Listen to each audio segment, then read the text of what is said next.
आज़ाद साहब, अपनी किताब में आपने लिखा है कि एक समय ऐसा था कि आप कांग्रेस प्रेसिडेंट बन सकते थे, आप सीनियर थे, अनुभवी थे, बनते बनते रह गए क्योंकि आप मुसलमान थे, माइनॉरिटी से थे। ये नहीं कहें कि संदर्भ में मैंने हिस्ट्री की बात लिखी कि उस वक्त तकरीबन 60 या 65 साल 47 से पहले कांग्रेस रही। उन 60-65 सालों में 12 या 13 माइनॉरिटीज के अध्यक्ष रहे हैं राष्ट्रीय कांग्रेस के, लेकिन 75 साल में एक भी नहीं रहा। और जिसको चाहो बना सकते थे। क्यों नहीं बनाया? लेकिन मैंने तो वही बताया ना, खाली सेकुलरिज्म कहने से कुछ नहीं होता, उस पर एक्ट भी तो करना है। तो जैसे आप माइनॉरिटी का होने की वजह से बनते बनते रह गए, सोनिया गांधी भी प्रधानमंत्री बनते बनते रह गई। क्या इसलिए वो माइनॉरिटी की थी इसलिए, या फॉरेनर थी इसलिए? नहीं, खैर वो तो माइनॉरिटी ना समझती हैं अपने आप को और ना कोई समझता हो, क्योंकि मेजॉरिटी से शादी की है। लेकिन उसका माइनॉरिटी मेजॉरिटी से, और उनको माइनॉरिटी लिया भी नहीं किसी ने, मेजॉरिटी ही लिया। और वो मेजॉरिटी का प्रैक्टिस भी करती हैं, हिंदू धर्म को प्रैक्टिस करती है। लेकिन उनका फैमिली का कुछ प्रॉब्लम था कि उसमें विवाद। मैंने अपने बुक में लिखा है कि वो जो सुषमा जी ने कहा कि वो अपने बाल साफ करवा के मुंडन करा के पूरे देश में घूमेंगी, तो मेरे ख्याल में उससे फैमिली डर गई कि भाई एक नया विवाद खड़ा हो जाए। मुश्किल से तो हुकूमत में आए हैं, तो बेहतर है। लेकिन कभी आपकी बात नहीं हुई इस बारे में?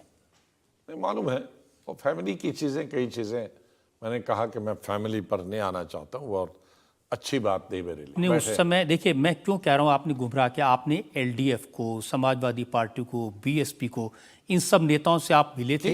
आपने उनसे कह दिया था कि सोनिया जी प्रधानमंत्री बनने वाली हैं। हाँ, लेकिन हमारी 3-4 ही लोग उस वक्त हम थे। मिसेस गांधी थे, अहमद भाई थे और परनबदा थे इस कंसल्टेशन में। तो जब उन्होंने डिसाइड किया तो मैं मीटिंग से उठ के चला गया, और शाम को तीसरी मीटिंग में मैं गया नहीं मीटिंग में। तो हमने अपना विरोध, लेकिन उन्होंने कहा हमारी कुछ फैमिली मजबूरियां हैं, वो बताई और मैं चुप बैठ गया। ठीक है। और डॉक्टर मनमोहन सिंह को क्यों चुना? शरीफ आदमी थे, पढ़े लिखे थे, विद्वान थे, बहुत अच्छे फाइनेंस मिनिस्टर थे, हम बहुत कुलीग रहे। मनमोहन सिंह जी 5 साल फाइनेंस मिनिस्टर थे, मैं सिविल एविएशन टूरिज्म मिनिस्टर था। हमारी बहुत अच्छी बनती थी और ईमानदार, बहुत ईमानदार। आपने कभी नहीं सोचा कि प्रणब मुखर्जी अगर प्राइम मिनिस्टर बनते तो बेहतर देश को चला सकते थे? वो भी एक, अब इतनी तो चॉइस आपको देनी, जिसको हमने चुन लिया था तो अपने उनकी कंपैटिबिलिटी तो होनी चाहिए थी, उनको किससे ज़्यादा बन सकती थी। और एक छवि बनी थी Manmohan Singh ji as finance minister कि भाई जो कुछ भी उपलब्धि हुई, चाहे प्राइम मिनिस्टर नरसिम्हा राव था, लेकिन फाइनेंस मिनिस्टर पर लोगों को विश्वास था क्योंकि इकोनॉमिस्ट थे, दुनिया के जाने माने इकोनॉमिस्ट थे। लेकिन उस समय ये बात बहुत पब्लिसाइज की गई कि मनमोहन सिंह को इसलिए बनाया गया कि वो माइनॉरिटी से आते हैं। रियल माइनॉरिटी तो कुछ सिख है नहीं, रियल माइनॉरिटी तो आपको मालूम है कौन है। एक एंटनी जैसे नेता कहते हैं वी नीड हिंदूज, हमें हिंदुओं की जरूरत है। अब वो स्पाइनलेस आदमी है बेचारे।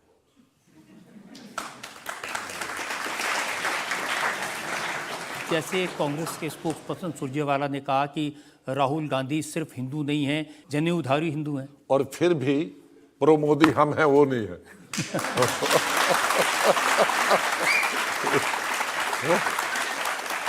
लेकिन चुनाव में आजकल हिंदू की जरूरत पड़ रही है। ये चुनाव ही तो सबसे बड़ी मुसीबत।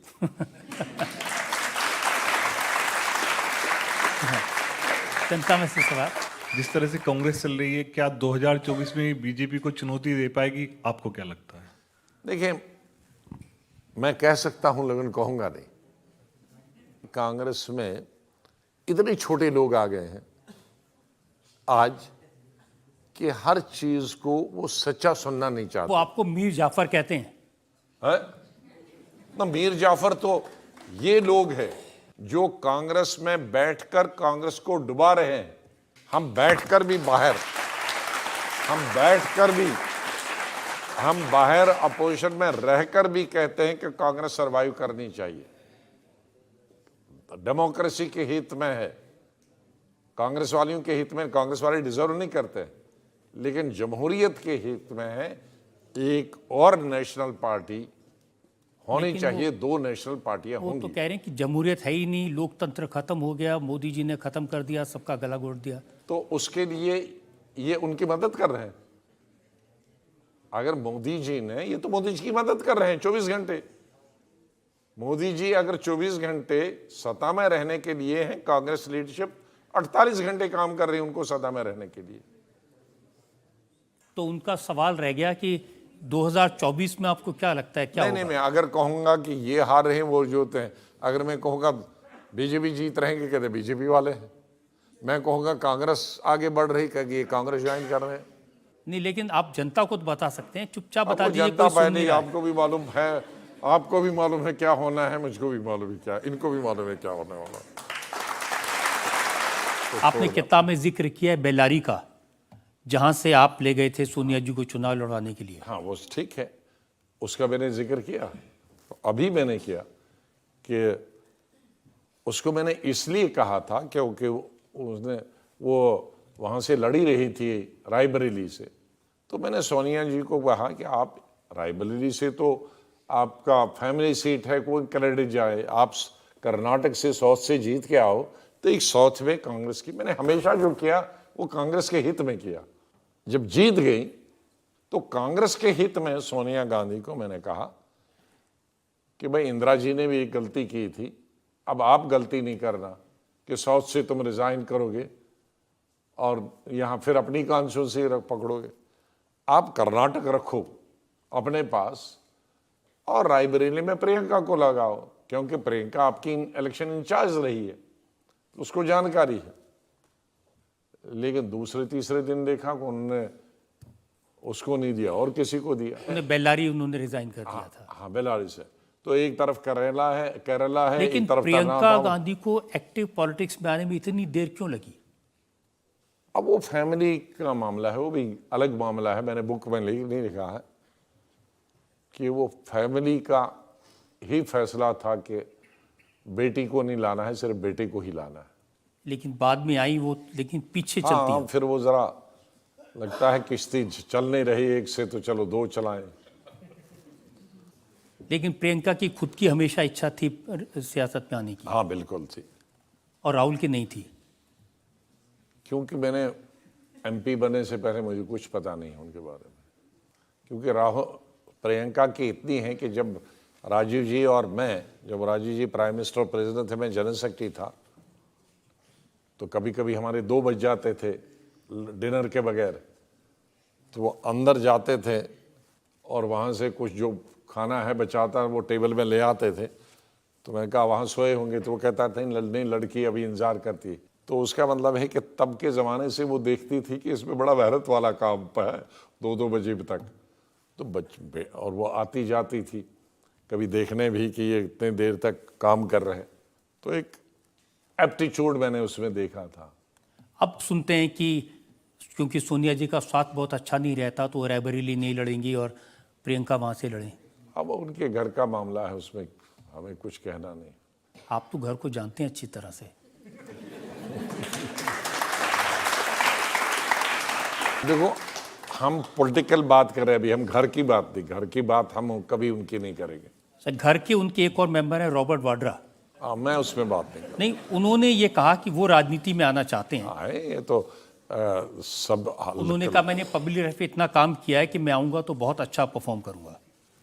देखो, लाखों लोग राजनीति में, लाखों लोग हमारे इलेक्टेड ही कितने लाखों, हमारे पंचायत राज में तो 10 लाख या 30 लाख लोग हैं, 10 लाख तो लेडीज ही है। तो लाखों लोग, ब्लॉक डिस्ट्रिक्ट एमएलए हजारों लोग हैं, वो भी पार्टी। नहीं, जब परिवार के लोग आते हैं तो बड़ी जिम्मेदारी संभालते हैं ना, तो वो नहीं लगता आपको कि संभाल सकते हैं कांग्रेस पार्टी को? अब जो हैं उतने पहले संभाल लें। आपके हिसाब से कौन हो सकता था जो लीड कर सकता था, पार्टी को आगे ले जा सकता था? अब ये लड़ाई तो 6-7 साल से चल रही है। राहुल गांधी जी को हमने इलेक्ट किया, सोनिया जी चाहती थी, उन्होंने उसको वाइस प्रेसिडेंट बनाया, उसके बाद सबने प्रेसिडेंट बनाया। हमने भी उसके सपोर्टर थे प्रेसिडेंट बनाने में, लेकिन आधे रास्ते से रिजाइन कर दिया। और आधे रास्ते में रिजाइन किस पे किया मैं कहूंगा नहीं, वो मुझे अच्छा नहीं लगता कहना। राहुल गांधी बाहर जाकर हमारे देश की छवि खराब कर रहे हैं, आपको क्या लगता है वो कैसे ये सब संभाल पाएंगे? देखिए, जब हम जूनियर मिनिस्टर बने थे 31-32 साल की उम्र में, तो हमें यही बताया गया था कि जब विदेश जाओ तो न अपने देश के बारे में कोई बुरी चीज़ कहना, न देशवासियों के बारे में बुरी कहना, और न सरकार के बारे में कोई बात करना, क्योंकि विदेश में आपके दोस्त देश भी हैं, दुश्मन दोस्त भी हैं, वो फिर आपसे बात निकालना शुरू करेंगे और आपको कोट करेंगे कि ये भाई हिंदुस्तानी आया था, ये बोल रहा था हिंदुस्तान के बारे में, वहाँ की सभ्यता के बारे में, वहाँ कल्चर के बारे में, वहाँ के कास्टिज़म के बारे में, वहाँ के कम्युनलिज्म के बारे में। तो ये हमारी अंदरूनी चीज़ें हैं, हमको खुद ठीक करनी है, विदेश को, दुनिया को इसमें नहीं इन्वॉल्व करना है। जैसे आपकी ट्रेनिंग हुई, आपको किसी ने बताया कि क्या क्या करना है, क्या नहीं करना है, क्या कहना है, क्या नहीं कहना है, विदेश में क्या कहना है, कैसा व्यवहार करना है, तो इनको किसी ने नहीं सिखाया? जब माइंड सेट बनता है कि मुझे सब कुछ मालूम है पूरी दुनिया के बारे में, तो उसका इलाज क्या है? ये तो वो कहते हैं कि मोदी जी को कुछ नहीं मालूम, मुझे सब मालूम है, और इसलिए मोदी जी मुझसे डरते हैं।